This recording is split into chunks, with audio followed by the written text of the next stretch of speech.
ดอกพองคนถือกำเนิดอยู่รวมผู้ปนมีบ้านเมืองน้ำนาเข้าป่านักลงสร้างก่อฟ้าก่อแสงเครื่องเมืองเมืองบุญ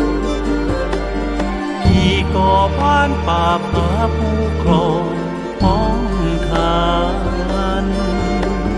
ผู้แก่เจ้าปู่โหฮีดครองคงงานแม่ใหญ่หมอปอกกวาดออกบ้าน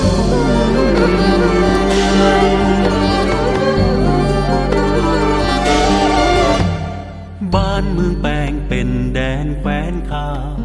เป็นอาณานักคราเฟื่องฟูกู้กามาเยือนอุดมต่อปีต่อเดือนลายไพรีเริ่มบุกรุกรานขุนพลพลีที่ตนต้านทานคุ้มภัยไพร่พลลูกเมืองสุขสันต์คุณปกแคว้นโดยคำนำคนก้าวขา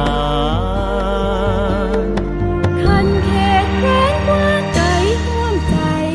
พาราไทยเทิดไว้ป้อขุนดังคำราชารักคือฟ้ามาเกิดคือพระเจ้าแผ่นดิน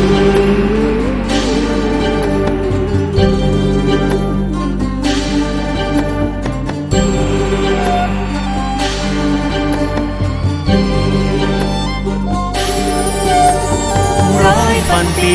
ผ่านนี้ถึงดีถึงหายกี่สมัยบ้านเมืองก็ยังตั้งอยู่มหาราชากี่องค์ที่ทรงชู